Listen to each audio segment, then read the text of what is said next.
September 1st, 2022 meeting of the Board of Architectural Review to order. And I'd like to just first take a moment to thank an outgoing member of the bar, Josh Aaron. Josh's extensive knowledge of historic homes in the village and many of the homes of our prior applicants to the bar provided valuable insight to the bar members and homeowners. We thank him for his service. I also wanted to mention, therefore, that we do have an opening on the bar, and if you're interested in joining the bar or any other board, I believe the mayor has just posted to the website the process for applying, and I welcome you to visit the website if you're interested in serving. Thank you. With that said, we'll turn to the first application on the meeting for tonight, which is the Lynch and Pomerantz application, 217 Westlake Road, regarding exterior changes to doors, windows, renovation of an outbuilding, painting, and a pool.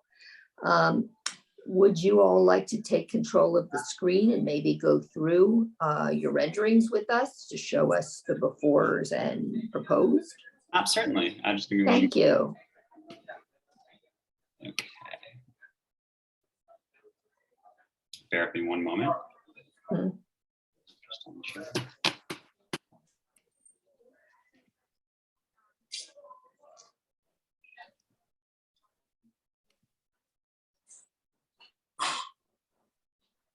No.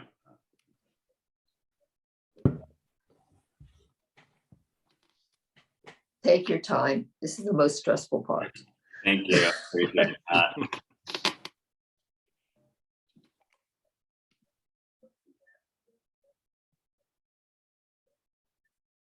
All right. Should be fine. Let's see if it allows us to now. Bear with us one moment. Okay. Thank you. Okay, yeah, there we go. That I can just do on the screen. Okay. Okay. I think a good place to start is everyone can see the screen okay? Mm-hmm. Yes. Wonderful. A good place for us to start, we put together a PDF of our proposal. I just had a quick quote I wanted to share with you guys and the summation of what we want to do. To be modern is not a fashion, it is a state. It is necessary to understand history, and he who understands history knows how to find continuity between that which was, that which is, and that which will be. So, Le Corbusier. Tuxedo Park simultaneously embodies both the old and the new. Its timeless design serves as the standard bearer of pre-war American architecture, while enjoying a renewed enthusiasm for all the park has to offer within its gates. In order to find continuity between the old and the new, one must first respect and honor the original style in order to harmoniously add new life. That is what we have set out to accomplish at Sunny Rock Stables. In our past work at the Solemn House, we successfully honored the past and created harmony within the juxtaposition of the old and the new. What first attracted us to Sunny Rock Stables was the marvelous masonry work and craftsmanship, 9-inch crown molding in the horse stables. We wish to honor its architectural elements while improving upon it to breathe a new life. During the 70s, there was a bit of a careless renovation, and decades of neglect left major damage. We've completed a full restoration of all architectural elements, and we have fully updated all systems in the house. And I can go over with you a brief summary of what we'd like to do. I think I'm just going to skip ahead to the pictures. I'm very much a visual person. Good. So our first proposed change is to the front of the house. If you are orienting yourself on the image on the bottom, it would be to the dormer on the right-hand side. We wish to replace that skylight that has been leaking and creating severe structural damage to the building. We wanted to create a sense of symmetry and recreate in exact detail the dormer on the left onto the right side. Great.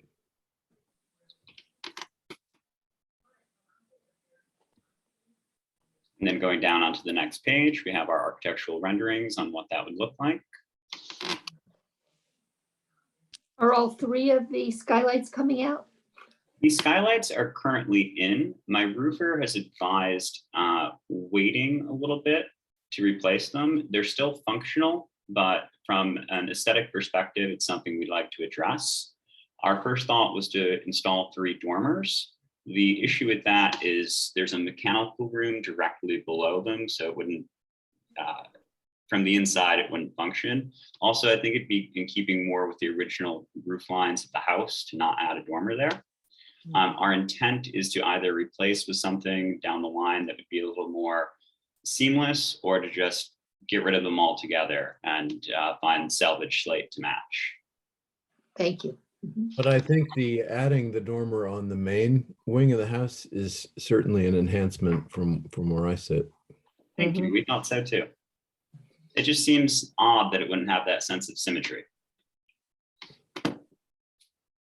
Moving on to our next exterior modification. This is the west approach of the house after you first come up the driveway, not facing the street. As you can see in the center, there's a large blue carriage door. The opening is about 10 feet by 12 feet existing. The door is functional and on its tracks and something that will remain there. What we're proposing doing is in the existing opening, putting a set of what would appear to be steel and glass doors opening out to the existing terrace there. And I think you have some cut sheets for those later, right? Yes, actually, I have Okay. coming Okay, up. wait, I don't want to interrupt your flow, but. Oh, not at all. Thank you. So here's a proposed elevation of what that might look like. And I'd like to emphasize that the original door will remain on its hardware and still fully able to close behind the glass on the interior. And then here is the cut sheet for our design on this. The overall opening is 10 feet by 12 feet. We initially wanted to do this in steel. I met with a fabricator, and because of the size of the opening, he has advised us that aluminum may be a better choice. Our second choice was to do salvage, so we could still find something that was perhaps a smaller door, but still steel in appearance, well, in actuality. There's a lovely store in Peekskill that we work with that sources vintage doors, specifically glass and steel. They told us that they've never been able to find one that big. So I think our best option in terms of functionality and appearance is to do the aluminum one here. And if you down the right, we have 2 finishes. I think the black doesn't quite look like it, but I think that aged steel done in a dark bronze anodized and not a painted finish would give the appearance of steel that's been there for over a century. Question, since we're talking about this, at the risk of interrupting, can you go back to the previous slide? Oh, sorry. It's Ryan, right? Yes. Yeah. Did you ever give any thought to leaving the existing barn door on its rail, but having it on the exterior as opposed to moving it into the interior? It's a good thought. I'd hate the mechanism that it's on is bolted into the original masonry work. It's on the interior as on the interior. So all of the hangers are directly on the top mounted. So if I had to remove it, it damaged the existing masonry, and then I'd have to alter the outside structure. No, that understood.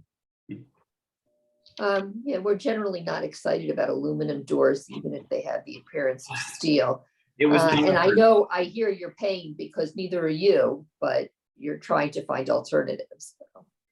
If you have a suggestion on a different material or another approach, we'd be happy to hear it. Yeah. I don't at the moment, but I'm just raising. Go ahead. Okay, thank you. And moving forward, this is the opposite side of the house, facing towards the main house, Sunny Rock, still not facing the street. Currently, there are the same style doors, but they just open in the center. They would remain and still be able to close. What we're proposing is one fixed piece of glass within the existing opening, not altering the structure or brickwork in any way, and they would still function on the inside. So what that might look like. Oh, I see. Mm-hmm. So yes, they would still be completely functional, and we would just be able to seal that and have it be weather tight and allow some light into the stables. Mm-hmm. And it'd be fabricated in the same style to match the doors. This is our spec cutout sheet.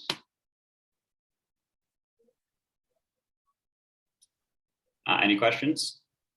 Nope. Sorry, so this, can you hear me? Yes. Hi, it's Christopher.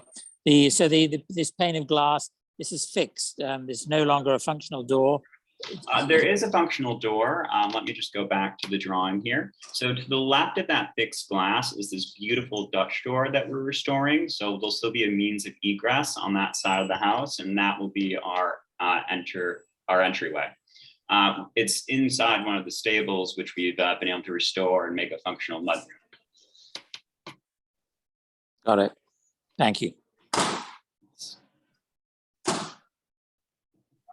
And then moving on to the next elevation, this is facing, still going toward Sunny Rock and slightly towards the street, but not the backside of the house that's street facing. We're proposing, in keeping with the original lines of the windows, going straight down and creating a glass opening, stepping down into what would be gardens. We're maintaining the 360-degree drive, and it will be drivable as it is now, but we're going to break it up the hardscape and bring in some grass pavers and create a terrace on the back side. We're also proposing covering the existing bulkhead cover with glass doors to allow light into the room below. They'd be in the same style and fabricated as the glass. And what that might look like is our cutout sheet here. So be respecting the same proportions that the current windows are in. Our inspiration for doing this was from the main house. Sunny Rock in the entry has a beautiful proportion. It's 12 foot by 10 of one single pane of glass and creates a sight line directly through the house. And by having this cutout placed here, we would then create a sight line from the other carriage door going straight through to the house and out to the lake. And I have to say, one thing that I love about this solution on this elevation is that all but two of the, we'll call them horse windows for lack of a better word, but those elevated windows are left intact, which I think are a wonderful detail. And so I think this was a great solution to bring in light and use because I think I was under the impression that maybe all of these windows were going to come down. And Oh, no, I actually love them. They bring in a beautiful cross beam of light, kind of similar to Grand Central back in the day. Yeah, I agree. And well, I haven't been inside to see that, but just from the outside, I think it's a wonderful, stable detail. And I'm so glad to see your solution. Thank you. It was very important to us to kind of honor what the stables were and to keep them intact. We've repurposed the original wood from the stables where the door were and put it back into the floors and put it back on which it came. Great. Yeah, okay. Next, and that would be, again, same construction as the other doors, trying to make them look like aged steel. Mm-hmm. Moving on to the outbuilding, we have currently removed the roof. This was the condition it was in when we purchased. It has been dilapidated and unsafe for a number of decades. Our best approach is finding sourcing a vintage glass top, as you can see in the elevations here. We're working with that company I mentioned, Peekskill, to source something. I'd like a functional opening roof to make this an orangerie and tea house. All the windows and doors are not pictured here, but they are on site and something that we plan to restore. As you can see in one of the elevations, there is one left. So our goal is to rebuild and restore. Brilliant. Thank you. Next up, I have on here are, actually, I'm going to skip ahead a little bit and then come back.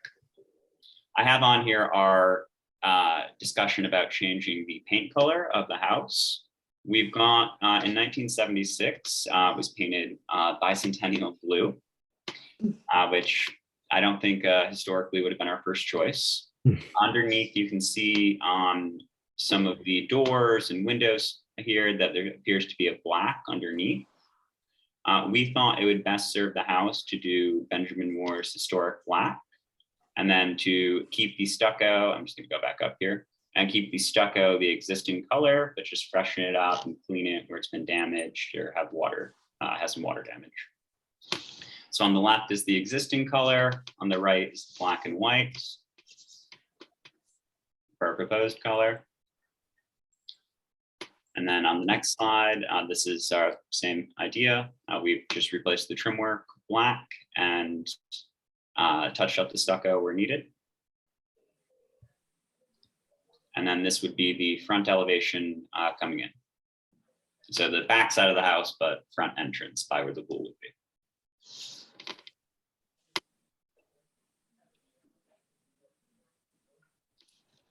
And we are certainly open to input on shade of color. We thought that historical black would just be the best option to honor what was there before. What was your second choice apart from black? You know, I think that we're thinking of doing black because it was what was there. I didn't really want to change anything, but just bring it back to its former glory. And we'd be open to suggestion if. I guess one thing looking at this right elevation where it is there that you have no, the one you just had on the Oh, this one. Yeah. Mhm. So you know, there's a great expanse of white with a very heavy roof detail, which is of course beautiful. When it's black, it reads as very heavy to the eye. And I think one reason why at the left it may, although bicentennial blue is no doubt not a really felicitous choice, it reads as less problematic, that relationship, just because the base stucco, the field is a little bit darker, and the fact of the bicentennial blue is a little bit lighter, so there's not such a heavy effect on the roof line. I mean, I guess I think this does look gorgeous from the other side. Yes, I was having a little difficulty with this rendering too. I think because of the clouds, it's picking up a little more contrast than it would. I think in person, it might be a little more muted than the heavy black, but I agree with what you're saying, that detail becomes a little weighted. Right. I mean, my suggestion, to the extent that I have one on this question of color, would be to think about ways to render the value departure less dramatic. Whether that's by, you know, darkening up the field with something that can still feel fresh. You know, there are various kinds of creams or silvers that might still feel fresh, but be a little bit darker, and or look at gradations of black that actually take it down towards something that's not a hard black, but That's interesting. Yeah. I would agree with Rob, just to experiment a bit with softening it. Okay, we'll play around with that a bit, and I appreciate the feedback. I think. I mean, normally you'd have, you know, with it's obviously a house that's playing with a lot of different styles, you know, as functional buildings of this period might, right? There are definite sort of lunges to the Elizabethan, but it's not slavishly so, right? But in this instance, with this gigantic gable, you don't have any of the mediating influences of timbering or anything that might help to split the difference, right? Where you can get away with a very, very dramatic contrast in value, right? Because there's just this huge field of stucco with no timbering. So that's, I guess, where my question is coming from, if it sounds random or... No, I think it makes sense. I'm just, like you said, the nature of the house, there aren't elements to break that up. So our approach may line rendering and see where we end up. And just to finish the thought, on the other side, if you do want to go one, that one exactly. You, of course, there you do have the timbering in this wonderfully eccentric sort of side of the house with all kinds of interesting modern, you know, sort of lunges of the, you know, the shingle style. But then they do give you the timbering, and so it reads much better there. But yeah, to continue that my problem with the black is that generally you can put black on a building and it makes it so much sexier, and it always, you know, you can't go wrong. Funnily enough, with this building, I feel it doesn't quite work. I mean, just being in England, seeing so many houses where people are trying to do imitation Tudor houses, and so it does. So this, to me, I may have a distorted view, but it's kind of making it want to look older. It has enough strength and character itself; it doesn't need that. But with the blackness, it's sort of pushing it in the wrong direction. It's sort of making it less appealing. Probably because of that reason, because it doesn't. Because this, what we're seeing now, the squares and the paneling looks decorative, as if it's it's not functional. It's just been applied on, and then as in the front part, there's none at all. So yeah, it's kind of it's a challenge, yeah. But I'm confident that you guys will find a better alternative. And if I could just one last thought on this, if you look at these two pictures and you look over to the left, one of the details that's so lovely and eccentric and a little bit modern, but also are these, I don't know what you'd call them exactly, but they're sort of corbels. They're coming down right, Yes, right here. yeah, right off. And the lighter color is catching the light much better. They're disappearing. Again, this is one image, as you say, and it may not be indicative of the way it would register, but I think something in the playfulness of, especially of the architecture, is getting lost with that slightly more aggressive black choice. But I'd have to agree. I think it needs to be softened up a bit, and I appreciate that you're trying to replicate what was there, and that's your first go-to, which is wonderful to hear, and all of the work you're putting in here. But I think here you have a chance to improve the history by softening it up and preserving those beautiful details. Certainly. And if anyone has a suggestion where we should lean on that in terms of color, we're certainly open to hearing it. well, there's a color that I've seen on a neighbor's house. He's actually here, Christopher Boshiers. That's a Farrow and Ball color called, is it downpipe or downspout? What is it? Downpipe. It is the most heavenly and very chic gray that gives a very strong masculine feeling, but it's several degrees lower in value than black, which might be worth looking into. And Farrow and Ball there's such good a good resource for interesting solutions. Oh, I'm a huge fan. They make a Dutch orange that our entire life is going to be in. That sounds amazing. I think too that this is definitely one of those projects where we'd want to see some sampling on the structure itself. Because Right. in fairness to you, Ryan, I think that the digital imaging doesn't always come across exactly Right. true to color. Certainly, and it even varies based on what type of screen you're looking at it from. Exactly. I think that may be the way to go, to sample a few things and come back and see what works. That we'd appreciate that. Yeah, That would I be think Our great. pleasure. Yeah. Yeah. And I wanted to ask my fellow board members too. I'm toying with how many different types of glass are on this structure, and then around the doors, it's kind of like and the proportions of the clear glass panes that go around those large doors. And I don't have a better solution, but I'm wondering if others feel that works or might have a comment. I think it. Yeah, go ahead. Sorry.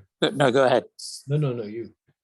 The only comparable that I could think of is that a little bit down the road, the potting shed, the old Delafield greenhouse is converted into. What they had original huge, wonderful doors that were ripped out just the night before it went into foreclosure, unfortunately. But they were allowed to do that because the functional door was glass, which is there now. And somehow it sounds awful, but you don't really, obviously the original doors would be great if they were still there, which will be the case in your project. but the glass thing there, it kind of works. It's, you know, it's not an awful thing. It's very functional, and so I don't see it as a problem.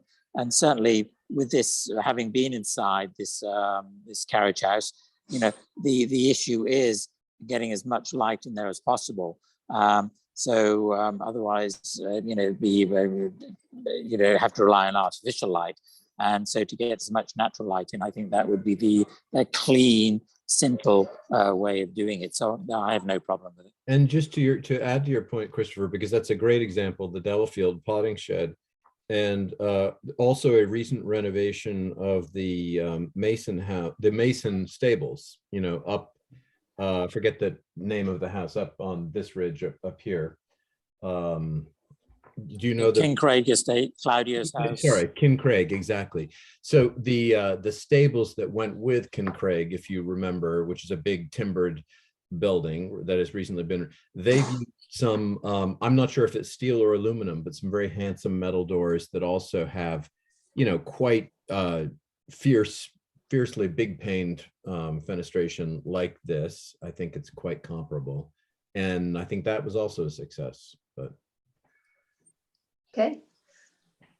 Do you have a lighting plan or a landscaping plan? Are you going to come back to us with those? I do have one. Mhm. I'm just gonna go on to the next. Our landscape architect was to join for this call, but I don't see him on, but I'd be happy to go through the proposals with you and answer to the best of my ability. This was our overall plan. The proposal is to place so you enter, this is the street side on here. You enter the driveway coming through here.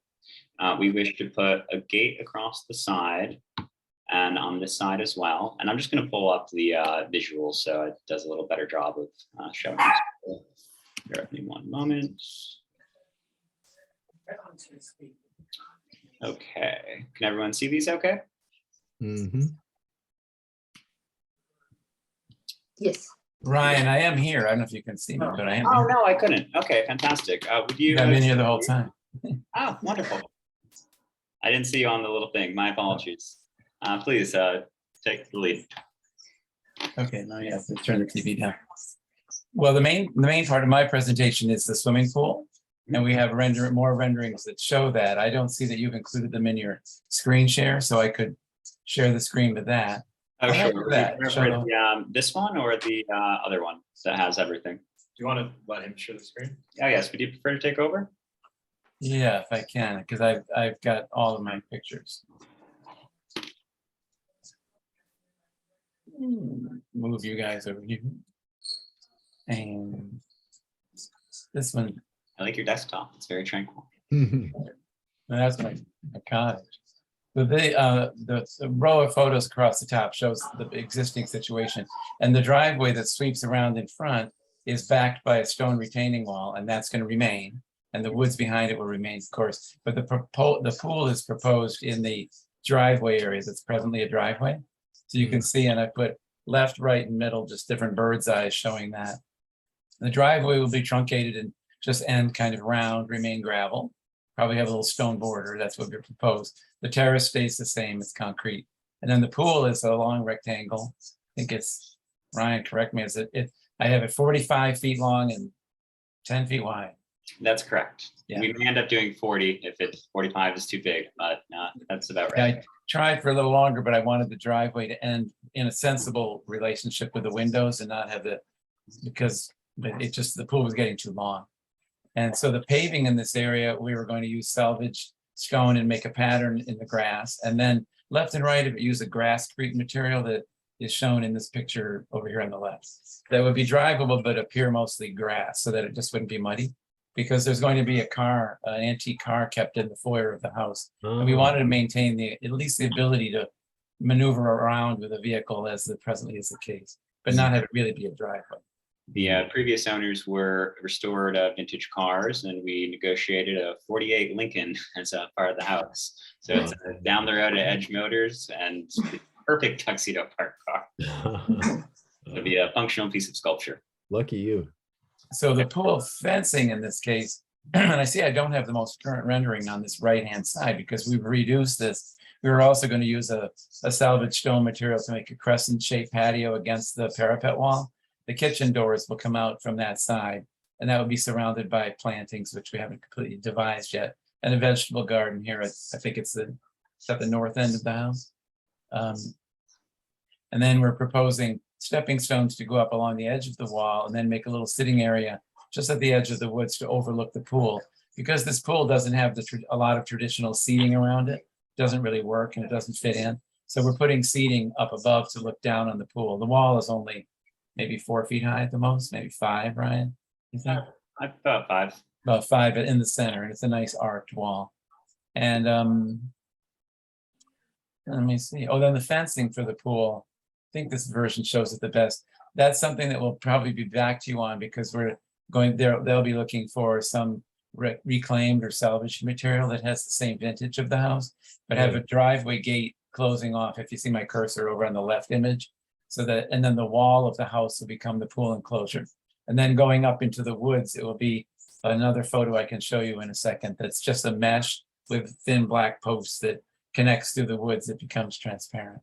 And on the other side, I'm calling it the north side, the kitchen end, the existing stables, there'll be more matching site salvage, something of the period from the 20s, I guess, but or something that goes with the house. We'll work that out and come back to. So I think, and then there's just really no paving around the pool. It looks kind of like a lily tank or a fountain tank kind of feature. Ryan, should anything else be mentioned?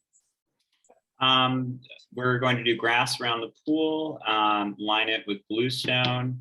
And it was important for us to continue to respect the site and still make it fully drivable around. So there will be a pathway with the drivable pavers to give us more green permeable space and to still be able to get around.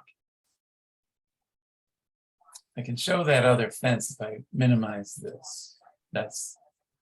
And this, it would be up in the woods, in the woodland area, just kind of sweeping around the back of the property. And this would meet pool code, but be rather transparent. You could just see right through it. So where there's a decorative fence, you would notice it, and when it just goes up around the back, it's proposed to be that. So the pavers with grass coming through them that are on either side of the Belgian block pavers or whatever the other granite pavers, that actually continues all the way around. Yeah, so it would continue through to the back terrace, and then we'd be ripping up the existing driveway and kind of just getting that harsh blacktop that they put right up to the house away and get a little bit more permeable green space. But So the in other words, functionality would remain. right. So right now it looks like a rectangle, but in fact would loop around the house farther than we see here, or You could continue through. It will give the appearance of grass, though, when they're grown in. oh, okay. Yeah, I didn't show it that way because I didn't know we were doing that. I did have the pads there. I guess we have to get coordinated on that. Let me Did find. you mention there was going to be a gate at the entrance? Yes, on the left side coming in, and on And are the you still sourcing that? we want to find something vintage. Worst case scenario, Here and here. find something functional. We're going to base it on the gate to the main house of Sunny Rock, so it would match the original estate. So on this drawing here, I show where there'd be the the more visible decorative vintage fence and gate, and you could drive through it at this point and turn the car around and go. And then there'd be another one over here. I guess I need that to be a double, Orion and Jonathan, because Should be. if you're going to drive through, you got to be able to drive. And then as it gets up in the woods, it would just be the wire one wrapping around in the woods. So in my version, because we're leveling this area more for the dining, like a dining kitchen patio, this would be the slope that would go down for cars. So I made that be the grass street, and then it turns to gravel for the rest of it. And there's an existing retaining wall where that patio is. It goes down about 10 feet. And that's facing out towards the lake. So we wanted to utilize that and kind of bring more green space next to the house. Unfortunately, they weren't really concerned with the horse's view, but they had a great one. So you thin this because you have a view of the lake through here. And Daniel, And so did could I? you, I'm sorry, go ahead. Oh, no, you go ahead, Sheila, sorry. I was just wondering what you see from the lake. of the house as proposed? Can't. You have a great winter view. Currently, there's a little less when everything grows in, but there's still a pretty decent view. And question, Daniel, so you were saying that below the entrance gate, then it's gravel. So will it be sort of a graded pea stone, a mixed pea stone gravel, or what kind of gravel would it be? We haven't selected it yet. I think for maintenance, it's easier if it's a finer kind of a tar and chip material that still Uh-huh. makes a crunching sound, but doesn't need to be swept and neatened up as much as pea gravel might. Kind of a neutral gray, as the Delaware blend that I've used in several driveways. That's a mix. It's not pure gray. It's a little bit of ambers blended into it. I That think we sounds have to nice. provide a sample of that. Mhm. And as the driveway slopes down, and Ryan and John, and we haven't talked about that, but I presume this would remain asphalt, because if it's sloping, the gravel would kind of wash down. And then we'd just wash out to the street. So we're going to re-asphalt the top of it because it's needs some attention, but that section would be. So have you, question, because there are ways of putting, where there's a greater grade of having an asphalt base into which you press gravel as well to keep it. We'd certainly be open to that. I mean, I feel like it's not a country house if your feet don't crunch when you get out in the car. So Right. that's my preference. Yeah, that's we call that tar and chip or oil and stone. Oh, that's what you were saying, right? And Yeah. then you can, where you have the option where the grade diminishes, you can add more free sitting stone Yeah. to get that crunch. So this represents more the shape that we propose at this point. And there'll be more plantings proposed to go around this to make this really pretty. And then it's just a woodland below, and that's where it's proposed to thin. The view to the lake is off to this 2 o'clock sort of off the page. Mhm. The rest is all woods to remain. And there's a lawn off opposite the south terrace. John, are any fence. variances required for this property? I did not consider the pool. It wasn't on the first plan. Right, Looking at the measurements there, it looks like they satisfy the side yard setback at 75 feet. And they also satisfy the 75-foot rear yard setback. So I'll take another look at it, but on the surface, it doesn't appear that way. and I assume you noticed the neighbors. I should have asked that earlier. Yeah, the neighbors were notified approximately a month ago when this application was first on the agenda. Thank you. Couple of questions. The fence further back, will that how tall will that be? Well, because my suggestion would be, if you're going to do that fence, do it tall enough to keep the deer out. Mhm. Definitely. That would be a good idea. It would be easy to make it 6, and 6 would meet code in a rear yard. And that might help. Deer can leap that, but they can't get a running start in the woods. That might do a lot of good. Right, because I forget what the regulation is with the extra height to stop the deer coming in. We need to give you approval for that. So yeah, make a decision on that so that. I mean, it depends how fearful you are of the deer. I mean, I think you want certainly 8 if you're actually trying to keep them out. But I'd like to keep them away from our rhododendrons. yeah. And the other point is there's a very similar scenario with a pool, the same effect, that it doesn't look like a swimming pool. It looks like a lily pond or fountain pool. Is the Astor Hunting Lodge, Carl and Baba Rivera's house. So I'll put you in touch with them so you can actually see theirs, because We did have the chance to. It actually inspired us to make it a little more narrow. We were originally going to do about 15 feet, but we loved how it looked, and it had a very similar Oh, you have seen it. wall. Mhm. Oh, good, perfect, great. Thank you, though. Anybody have anything else for today? Is there any lighting that you're proposing, or are you still getting to that? There's existing lighting on the terrace. Uh-huh. There would be a light in the pool and pretty Oh, yes. standard, but I think we'd have pretty minimal outdoor lighting, perhaps by the the steps like leading up to the house when you come in, just everything that would be covered and down, Mr. Not Mhm. Okay. like pathway lighting, I guess would be the word. Mhm. Right. Okay, does anyone else have any other comments for this evening? No, just Scott? that such a treat to see this beautiful building getting love. I've been looking at this for over, more than a decade and a half, and it's just been getting progressively more and more run down. And it's such an incredible site and such an incredible building. And it's really lucky that you guys came down the pike to save it. So. Yeah. Yeah, it's very exciting. It Yeah. definitely needed saving. And we're very excited to see the progress and take a site visit when you get closer with your materials. Oh, please drop by anytime. We'd love to. Well, we'll wait till you were invited when you have more to show us. Sounds like a plan. Thank you so much for Thank you. moving in the right direction. Well, thank you all for your time. We really appreciate it.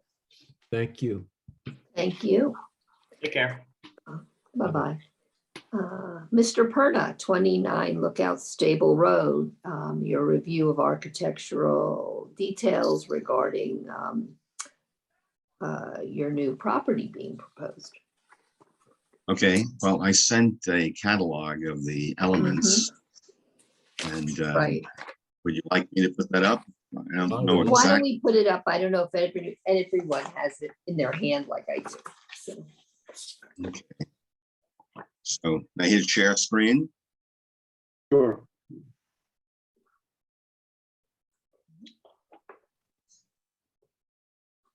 Let's see. Okay, can you see that? Yep. I can. Oh, good. First time I've done this in my entire life. Well done. So let's see. See if I can get it to scroll. Just hold on a second. Nikki, I'm gonna get my son, the technician and filmmaker, to figure out what I need to do next. I got this up, but I may be in the wrong place.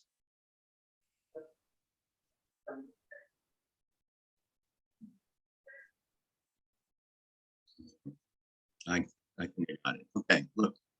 Look good, Nikki? Okay. Very good. Well, here's the original rendering, first page. And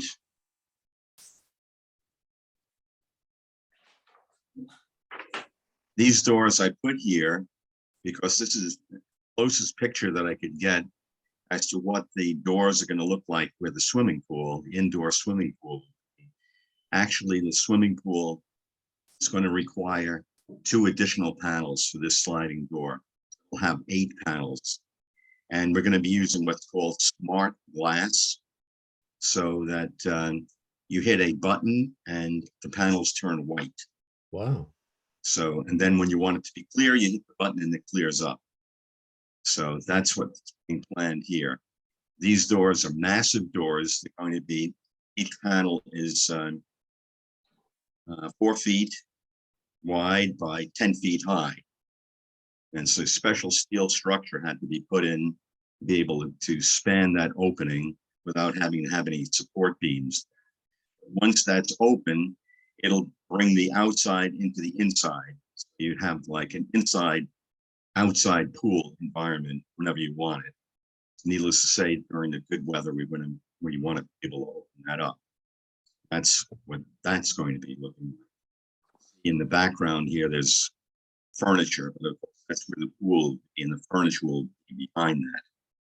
And I have some of the specifications for these doors.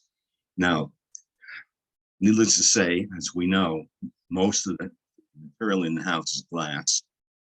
They're working with a company, a local company, Reliable Glass and Door from Newburgh.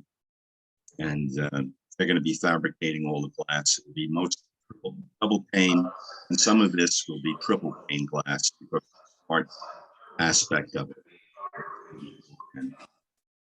And here's an interesting element, the front door.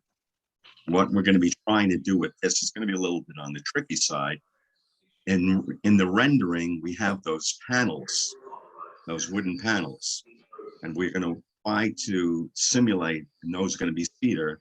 We're going to try to simulate the same kind of grain and coloration on this door, so we don't have a mismatch between the doors and those panels. I think is going to be really reliant on whoever does the finishing. We want to put like a matte finish on that, but we want it also to match those panels that are on the side, side of the facade of the house. Mhm. So that's going to be a little on the tricky side. But open and pull it off. By the way, if you look at this door, there's no frame. Mhm. So it's a pivot door. It connects in the bottom of what would be the saddle of the door and up on the top there.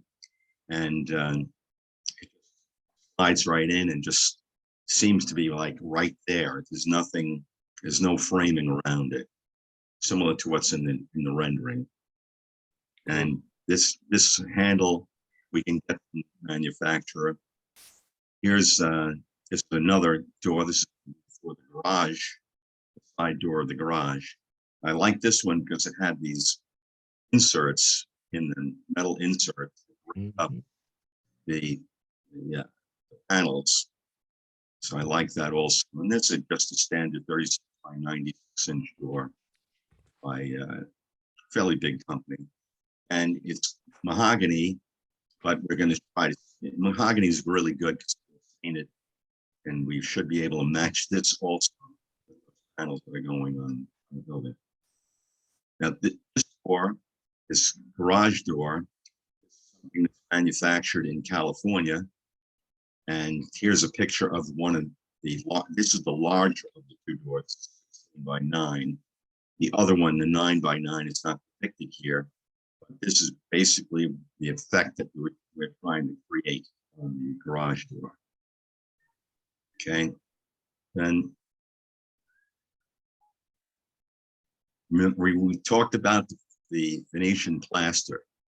Here's an interesting, I had the plasterer visit me yesterday, and he described the whole process. And it's really very, very important that you get the right artisan to be able to get the right textures and colors. And so we were talking about how you have to put this on and how it has to be put in sections, because you stop, whoever comes in the next day to try to pick up, it's not going to match. So everything's got to be sectionalized. So whatever they're able to do in one single day, that's how much they're going to be able to do that day. And then another section will be continuing after that. So I hope I'm clear, but it's not like painting. This is there's 3 layers that have to go on here, and it takes 4 men or people to be able to do this one time, and they can just get so much done in one day. So that's kind of the tricky thing. Needless to say, to get. Sorry to interrupt, but Go ahead. Jeff, can they get one side of a building realistically in a day so that it reads as consistent? Or I think it'll look more like you would see in a typical kind of marble facade, Mhm. where the whole thing isn't one unilateral unit of Oh, I see. So you actually, in I'm a saying- way, the irregularities are an Yeah. Yeah, and really you can't get away from it Mhm. because of just the nature of the material and how it has to be put on there. This is not like ephes where you just spray it on with a machine. This Mhm. has got to be put on by hand. And then one layer goes on, and then you wait an hour or two, the next layer goes on, and another hour or two later, the finished layer goes on. And so each person is going in their own place from station to station while they're producing this. And then the final finisher takes that trowel and creates that final finish. And we're going to be looking for something that simulates a natural marble finish. Mhm. Mhm. Not And the too color, Go color ahead. that you're aiming for, that you desire, is it more bright white or is it more gray? What are you trying to get? Now, that's a good question, because that's a whole thing in itself, to make sure that you're going to be getting the colors that you want. This color is similar to what we had in the rendering, and we're thinking about this, but this looks a little bit on like the beige or pinkish side to me. So I think I'm going to want it to be a little bit more like a white marble in this. this picture looks to me like a little bit on the rosy side, which we're going to try to tone it down. That goes and make it more shades of gray, white and shades of gray and a little bit of black. So it looks more like a natural marble. Well, not that there aren't marbles to look just like, but that's the effect we're going to try to get. Because my concern with that is that when you get later on to the roof, that Yeah. you know this looks great. This effect looks fantastic, but then the roof, which is going to be like just pure white, is that correct? With that Yeah. that material, That's a PVC roof. right? That's the reason why I'm putting that up at pure white. And it's interesting because Marina, my wife, said, well, why don't we have a black roof? A white roof is very reflective of the sun. And when you have a building like this, you have to be very cognizant about how much sun is going to affect the building interior heating and cooling. So if you have a black roof, you're going to get a lot of solar energy being transmitted into that roof, heating that roof up, and can be transmitted into the interior. That's why we're going with that pure white roof to keep. I just would interject and I was looking at the building materials section of the guidelines because I'm always, obviously we all have to comply with the guidelines. Mhm. And it says the bar will consider new materials not specifically discouraged. Mhm. And then it specifically discourages PVC. Okay. So I'm new to that material too. Did they tell you, they say why they don't like it? Because there's another material looks very similar to it. I don't remember the name. It's another. because it's an artificial material. Because it's an artificial material. But Yeah. if you put tar up there, like a regular tar roof, that would be an artificial material too. The only thing that I can think of that would be natural material might be like that you could put on it. You don't want to put slate on a flat roof anyway. If I could just interject, I think that the sensitivity to materials that are, inorganic, et cetera, I have to imagine that counts more where it's visible and where it's experienced Mhm. by a person, day to day. I think a roof, which is really outside of anyone's experience, and I would have to believe this roof can't be seen by anyone. You're right, Rob. This is not anything you're going to be able to see. And if you're on the other road, you're not going to see that roof because this is what's going to be put on the. This is going on the second story of the wing where the bedrooms are. That's going to be 2 stories high, and then the other roof that's where the pool is. You're not going to be able to see that. I think that's a good point. That's a good point. And and I would say that the guidelines do say it's strongly discouraged. It's not outright prohibited. Yeah. So, I mean, it's going to be we're going to have to look at the variables in the overall. And I think that, in the context of a house that's, not only a smart house, but a zero emission house, Mhm. which is what it's aiming to be. Again, a very commendable thing in this day and age, which it's great to see you tackling. I would think that kind of eclipses whatever negatives for something that's discouraged but not disallowed. That having been said, if there is an alternative, and we might be curious to hear about that. My guess is the alternative is going to be equally inorganic, but Yeah. Well, my other concern about it is just, and I think you've addressed it, that if it is absolutely not visible to yourselves or from the other houses higher up nearby, then that is fine, because a white roof is going to look very scruffy and dirty and awful very quickly. So that would be my concern. So if no one can see it, then it's fine. Otherwise, if one could, then maybe some gravel or something like that to break it up, because the facade with the marbling effect is great instead of a white box that it's softened with this naturalistic marbleization type thing.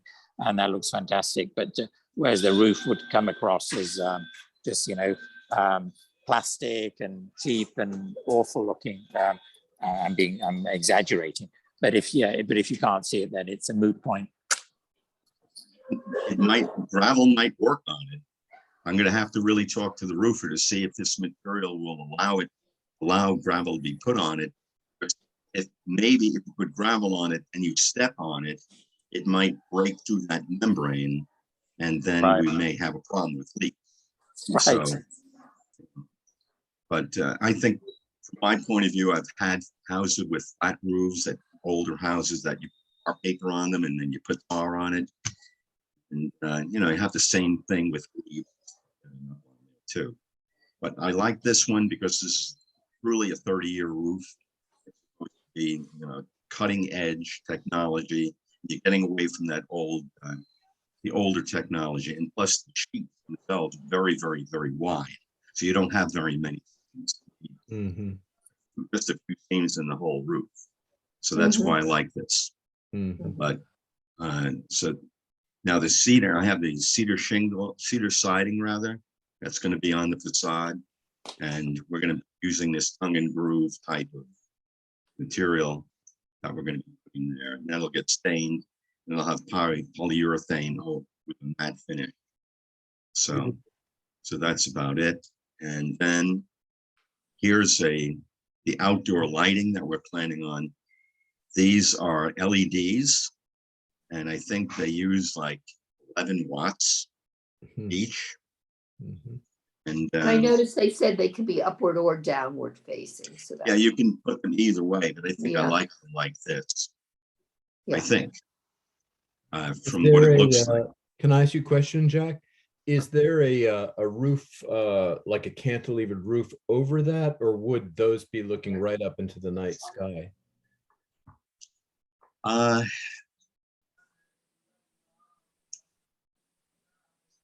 don't think there's any cantilever over. Right. No, So, I mean, just that's one consideration as far as, light pollution and birds, but you know more about that than I do, but no, No, I don't think there is a canopy on the roof. no. No. This I is would Jamie think so, then Machado. they civil don't, engineer. and they don't seem very bright, I'm gathering. They do a kind of a rather soft Mhm. illumination, is that right? Yeah, And they absolutely. reflect off the piece in front, so I don't feel like they're, And most of these fixtures now, the LED fixtures are dimmable, so. And dimmable, right? So, I mean, not to overstress the light pollution and bird problem. I mean, those don't look like dangerous in that respect. I'm thinking birds can put nests in there.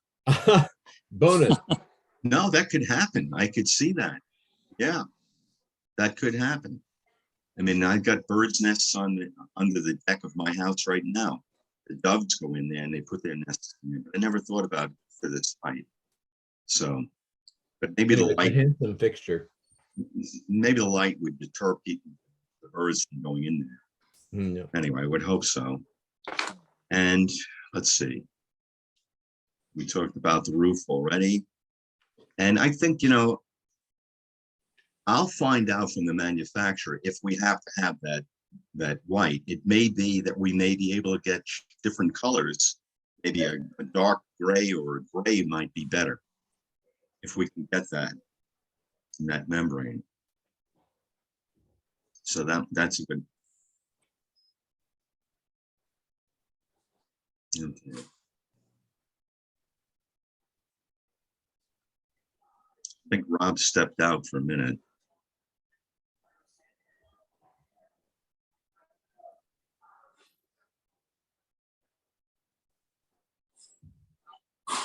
So everybody's still there?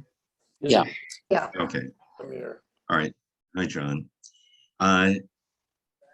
This is what we're proposing for the patio. This is going to be on the roof of the wing that has the living room, dining room, and kitchen. And you'll have access to this space from the staircase that's going to the second floor. So we're going to be putting in kind of a very interesting, it's called raised recess floor. There'll be a roof underneath this, standard roof, probably be maybe that also, and it'll have all the drainage underneath the tiles. And what you do, you put these ports in the corner and you just drop the tile in. And these corners then have an adjusting screw and you level them off. So even though the roof is going to be sloped, the patio is not going to be sloped. The patio would be totally flat, but between the tiles, the water will be able to flow through the space between the tiles, and it'll go to the subroof below that and drain through gutters, the whole house. None of the gutters are going to be exposed to the outside, all internal gutters. So you're not going to see any gutters at all. So that's another thing that plus from that roof, we're not going to have any gutters. So that's how that's going to be designed. And balcony railing, we're going to be using this cable railing, and you can see from the spaces here that it'll meet the code. I don't know exactly what that is, but I think it's 4 inches. It's the maximum that you can have, and I think on the size of the size of the child's head, so they can't get their heads in there. So that's how those cables are going to be put in there. And this would be in like an anodized bronze finish on this railing. And the deck areas there, you can see how that's going to be finished. Okay, and let's see. And the driveway, again, it's going to be a compressed material. And I was speaking with Amy earlier that you have to use compactable, and we're trying to get similar material to what we see in the outcrops. I want to keep it as natural looking as possible. I don't want to be putting any asphalt on at all. I want to have the gravel surface, and also the gravel also is not impervious. We're going to get drainage through the gravel as far as water is concerned.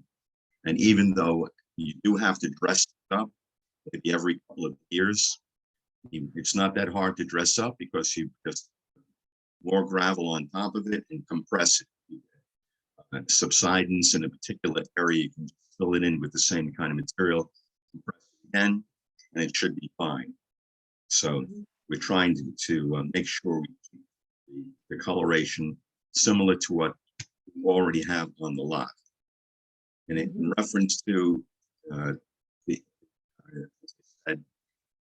the construction of the embankments, we'll try, and this is again getting back to what Christopher was talking about in the last meeting, I'm trying to make sure that we maintain the natural look. Don't want any of those architectural type walls where you have blocks on top of each other. I want to have a look similar to what the rest of the village has in their roads. The roads that are right above me, there's none of that. You have all natural stone, natural occurring stone that was excavated when the road was built. And then the natural flora overtakes spaces between the stones. So we'll have some stone there that's coming from the site. We'll also have the same soil that's going there. And we're going to encourage that the natural plants that were there that we had to disturb get an opportunity to reroot themselves where they were. And so we'll be able to eliminate any reasons why we would have to put anything on there like blocks, stone, or brick. Like Good. Have I missed it, or have you provided architectural details for the back of the house and with the elevations yet? Yeah, I think we did that for the last meeting. We had them all. John, do we have those? I don't remember seeing the rear. I've seen the side and the front. Okay, Maybe you can send that, Something to keep in mind maybe for the next time if you could. bring it up. Or just resend them to us if we didn't see them. I don't remember seeing them. all right. Well, that's basically my presentation, and Okay.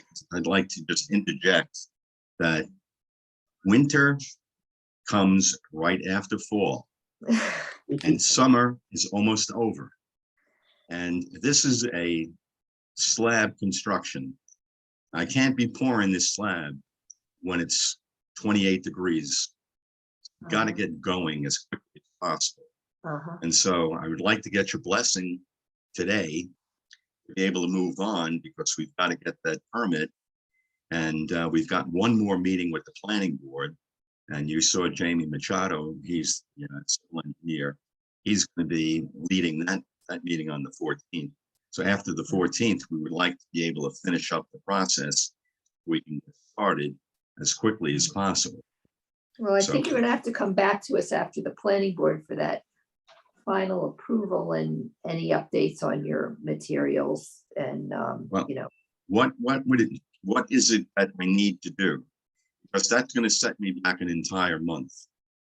And I really need to start ordering materials. All the steel has to be fabricated. The windows, you have a 4-month lead time on the windows. Things like the wood, we don't have a problem. We could get that all locally. Is there a reason why this board needs to wait for any approval from the planning board first? Does it need to work in that sequence, or can we approve and then subject to the approval of the planning board? Counselor? I'm trying to recall if what exactly the planning board is doing was ever presented to this board.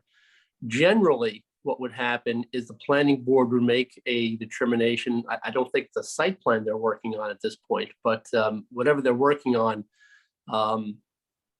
the architectural detail will be based upon whatever they approve. So as a matter of course, generally the planning board does its work. And then the last to do their work is the Board of Architectural Review. Yeah, So, I mean, yes, they may have some comments we need to incorporate into Well, our approval. That's true. And I don't know if the planning board is going to condition any of their approvals with respect to this, that we would have to abide by as a board. So Right. I think it's premature for the Board of Architectural Review to give any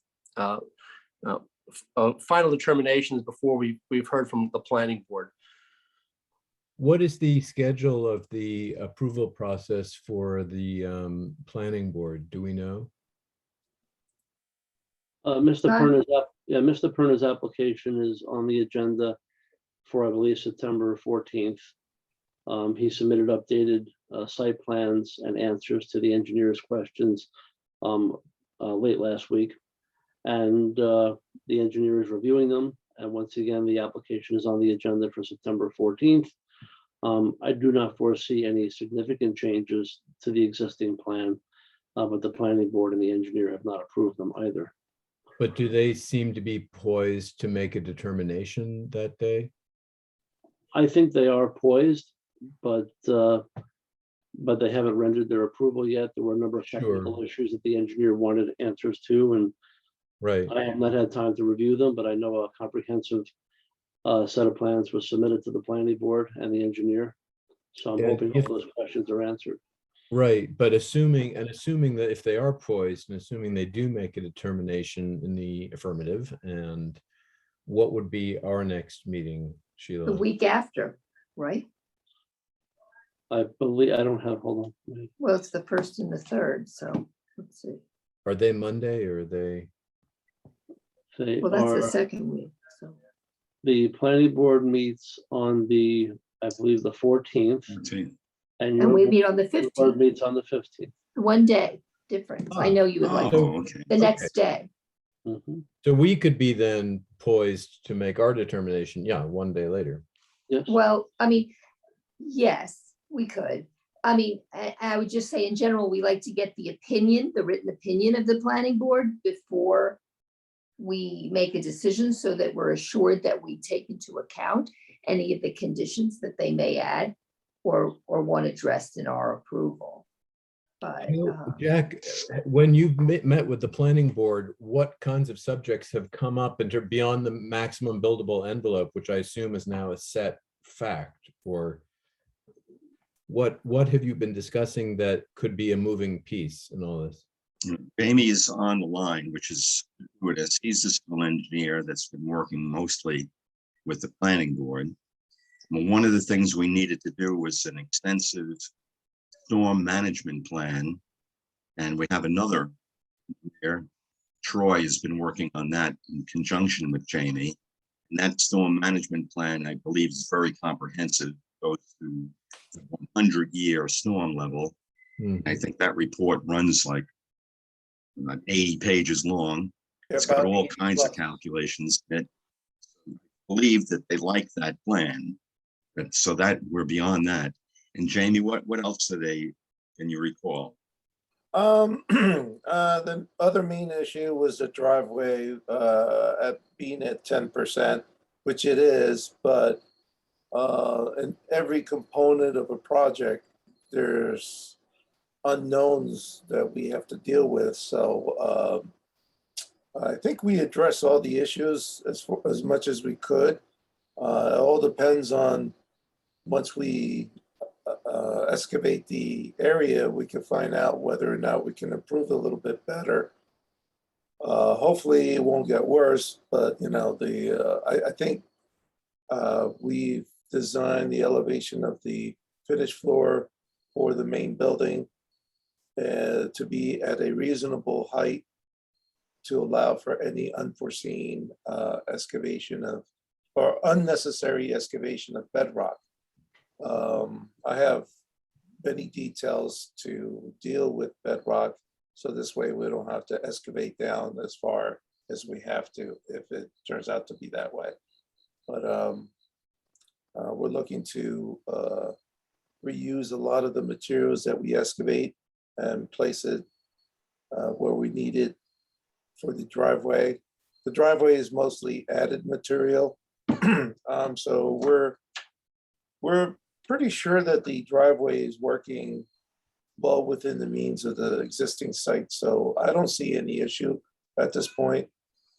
And not only, and it certainly sounds, if I understand you correctly, Jamie and Jack, that there's no particular question that's a moving, target here from the planning board perspective that's going to affect our considerations meaningfully, such that, that 24-hour, subsequent approval would be completely possible and in fact, right and neat. But I would agree with that.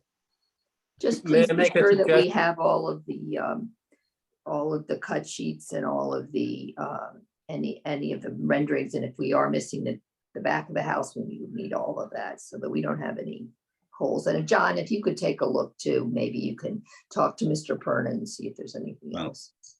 My architect is also on the line. Roberto is here. Roberto, do you have the elevations for the rear? Yeah, we have the elevations to rear, and we also provided renderings on our last meeting. Okay, Even good. a bit, even a fly through the building, if I recall correctly. But yeah, we have that. If I can forward it to you. Okay, good. Thank you. I have a May I make question about the- suggestion? If we're going to be moving quickly on this at our next meeting, it might be in the best interest for the bar members to have be shared the consultants, engineering consultants, and consultants on the SWIP with respect to the planning board. Share it with the bar members as well, just so we know exactly where the planning board is and where they're going. Might be helpful for us. absolutely. That's a good suggestion. I'm sure John will make that happen. There's a question I have about was there a concern about the driveway? The driveway is not going to be repositioned, is that correct? It's fine as is? Or was there a change to access it from the other road? Here, it's a good question. Go ahead, Jamie. I think he answered it. Go ahead, Jamie. Yeah, no, the the driveway is located in the same position as it was. Not Okay. being relocated as far as the cul-de-sac is concerned. And I have to tell you, I was on the planning board when another application came for this same site, which was approved for a driveway there. So I don't know what this question is about needing to move a driveway. I think the driveway may work into the SWIP approval for the project, the stormwater pollution plan. So I don't know if that's been set by the planning board, but usually if they've accepted the SWIP, they've already done a calculation of the material and the perviousness of the driveway. So if the driveway changes, that may change the SWIP, and that's a planning board issue. So that's why I think it's a good idea for us to get these consultants Well, if I memos can- in advance. So as I recall, the lot, which was approved for a site that the clients, the property owners never actually pursued. And if I recall, it was a paved driveway. So raising many more issues with, Right. In terms of runoff, et cetera, et cetera. Mhm. This should be an open and shut case, being a pervious surface. And again, If I- that was without any stress. That was approved by the planning board about 15 years ago. If I And may, that- John, That's let- typical, but you have to also look, each project is different, and each project, they look at all the impervious, the other impervious surfaces on the project and calculate in the driveway. And that's one of the ways that a developer will make a SWIP work, is that he will use the driveway for pervious, keep it pervious, this way build more impervious. So each development of the lot is unique, and the engineer will sign off on that SWIP. The other building was substantially larger than this. if I Right. may, John Ledwith here, the only issue regarding the driveway was the slope. The impermeability really had nothing to do with it. I believe the lot is 4.5 acres, Jack, I believe. Correct, 4.5 Um, acres. And quite frankly, a very small percentage of the lot is being developed both with the house and the Mhm. driveway. Mhm. The issue pretty much was just a 10% spot slope that has to be Right. less than that. That's all. Right. Okay. Okay, Well, it's looking, for my opinion, it's looking fantastic. So if the I's are dotted and the T's are crossed by the planning board, and then, I'll be certainly ready to give it an endorsement on the 15th or the 16th, whenever it is, the day after. Wonderful. thank you for sharing your materials with us today. And, I'm really considering changing the color of that roof. If we can tone it down, even though you're not going to see it. Okay, why not if we can do that? If Very it could good. come in gray instead of white. So who knows? Yeah. Great. You won't see it anyway. Right. Anyway, John, I can't see, I want to make sure I see everyone that's on the call. Is there any members of the public here to talk about this application? The only member from the public, I believe, is Sarah Phillips, who's the next applicant with the paint color change. Mhm. But no one else is on. Okay, all righty. And we have noticed the neighbors and we have provided comments in the past. So, Yeah. okay. Thank you very much. thank Mr. you all. Burnham. Great ideas, and you can't imagine how more confident I have in the whole project after hearing your comments and your encouragements. This is quite an undertaking, and it's taken a long time to be able to plan it out, and very grateful that we're coming to the point where we are putting the shovels into the ground and getting this thing going. Well, it's Just can't exciting. wait to see it. Exciting for us to watch as well, Jack. So thank you. And all right, thank you so much. Have a good night. Good night. Yeah, Thank you. Thank you. Miss Hey, everybody. Miss Phillips, thank Hello. you for your patience. I think you're on mute. There you go. Hello. Hi, how are you? Hi, my Hi. name is Sarah Phillips, and I recently purchased 57 Clubhouse Road, which is one of the 2 stone cottages on the street.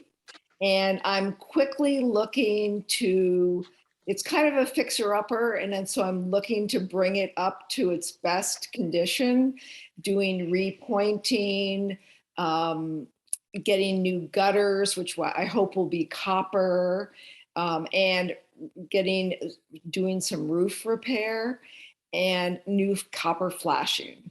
And as a part of this, I'm looking to update the brown paint color, which is at least 25 years old. And I'm hoping to make it a very likable tuxedo dark green. And John Ledwith was so responsive, and he came over and invited me into this meeting on such a quick notice, for which I'm very thankful. So. Oops. Uh-oh. We may have lost. Lose him. her? We lost her. I don't think she has a good connection. I noticed that we Let's lost give her a call chance to call earlier. back. Yeah. Has everybody seen the plan that I had sent you earlier regarding the I green did. color? Did you see it? I have not seen it. I don't, is it possible to put it up or? Yeah, I might have. I mean, what was the colors color? were Essex green, and I forgot the other one. Oh, there she Here is. she is. Miss Phillips, you're back. Oh, I can't hear you. There you go. Nope. Oh, Oh, we lost her again. Oh, She must have. I mean, abandoned- was it Essex green or was it another green? I saw two there were different two greens. greens that she's. Okay, What was the second one, John? I think I have it. it was like it was one that was very dark. Yeah, there was two. Here, now you're on mute. You're on mute, Miss Phillips. Brett, There you I'm go. so sorry. We are working on our Wi-Fi issues. Okay, so I know one was Essex green. What was the other one? I'm sorry. The colors you were going to propose? I'm Um, sorry to interrupt you. John has the two color specs. One is a Benjamin Moore hunter green, and the other is a Farrow and Ball. And this is the front of my house. This It's a studio green was one of them. Studio green. And the other choice was the Essex green. Sorry, they don't show up as clearly as they should with the scanning of them, but they're both dark color greens. John, do they read as black? Because that's the way they read on my screen. but- I think the studio green is darker than the Essex green. Is that correct, Sarah? Well, I think the studio green has more gray in it. I will say that these colors look much more black than the actual colors. So when I look at this, I see black. I don't really see dark green, and the colors are dark green. So Discernible, right. I also told John that the color of the front door at the clubhouse was fine. I don't know what color that is, but they're basic dark greens, but they're not blacks. Mm-hmm, mm-hmm. More towards My- a dark hunter, I think. Green. And so is there a way that you would like to see the actual colors, because they're really not represented well on the computer screen? Well, I think we'd be happy to take a look if you could just paint a sample on of both colors, if those are the ones. Okay, that's fine. Okay, I'll be happy to do that. And what is the process? I'm new to Tuxedo Park, and what is the process? I'll paint the colors and then inform John. And then how does that work, John? Yes, if you could paint a small sample of each color. Okay. And then let me know when that's done, then I'll notify the Board of Architectural Review, and they will pass by and take a look at them. Yeah, great. I mean, I think just looking at these shots, Oh, right there on the one just above it, but the mullions, which right Hold now, on, Rob, hold on one second. We Oh. just lost Sarah. She's coming. oh, sorry. That's okay. Important she hears what you have to say.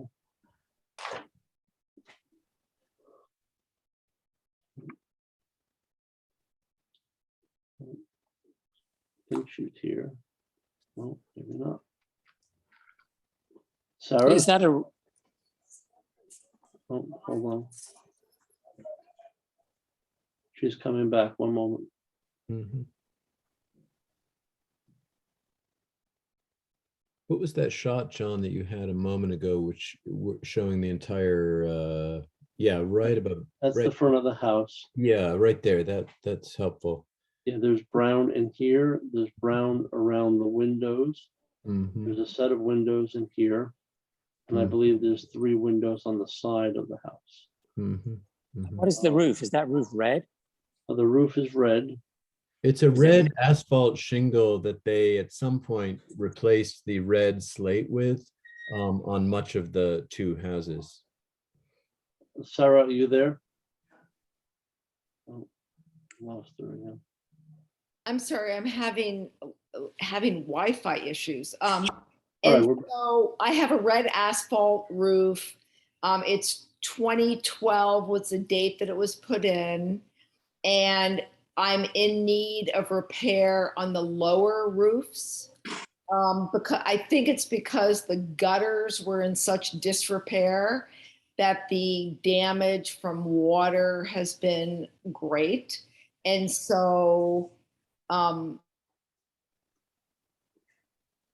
Oopsie. Oh. Oh, He's having a hard time.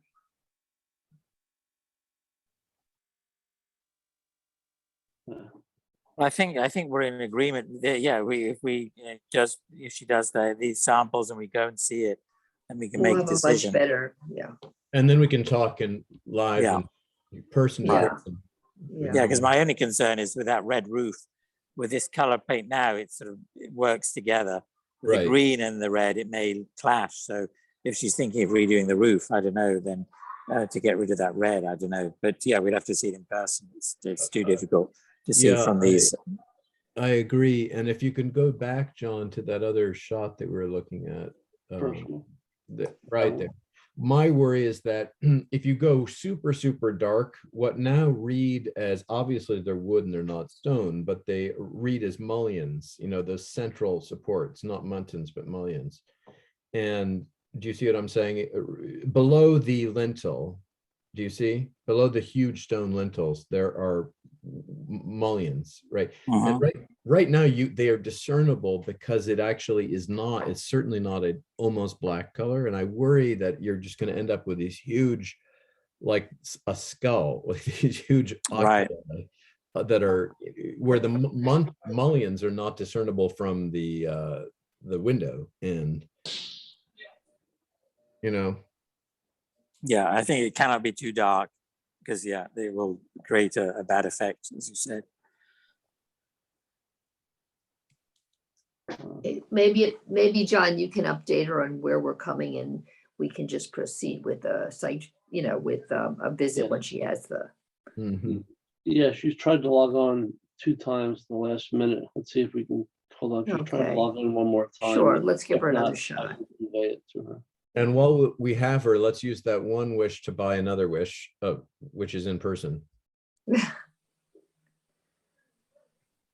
Hello, Sarah? No, she keeps dropping off. Oh, hold on, one more time.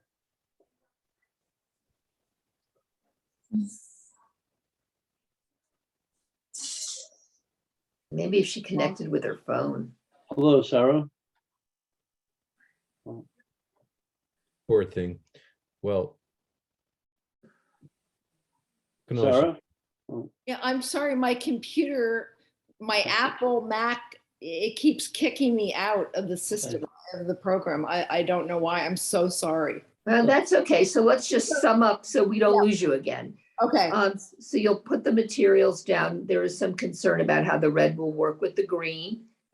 So Okay. we'd like to see the samples. Anybody else want to add anything?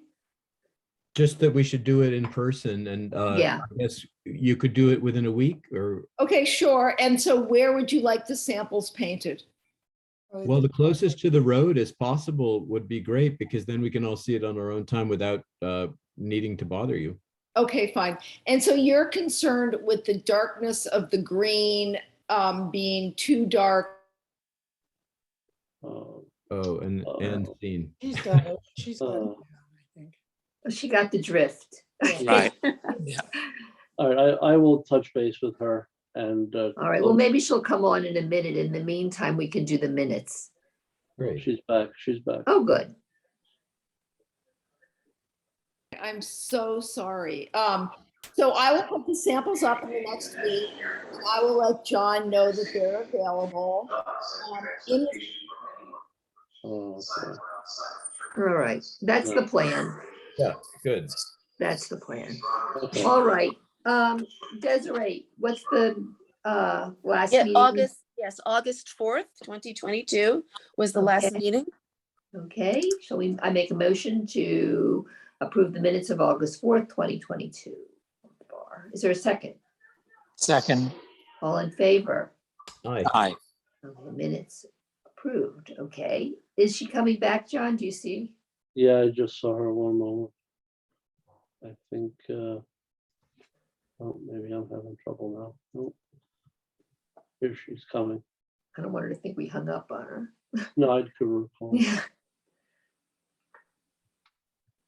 Okay, so thank you very much. The samples will be up. I'll let John know when they're available. Oh, Sounds great. I can't believe this. Good luck with your Wi-Fi. I No. feel your pain. This has It's never okay. happened to me before. Thank you.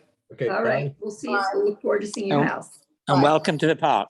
Thank you. Yes. Okay, I'd like, unless anyone has anything else, I'll make a motion to adjourn. Is there a second? I Second. have one All in thing. favor? Oh, Aye. Okay, so, I okay, think, so, I think Christopher. Christopher Bashirs might have something to say. yeah. oh, sorry, Didn't you, Christopher. Christopher? Yeah, I don't want to keep anybody. I don't know the proper channel to take this.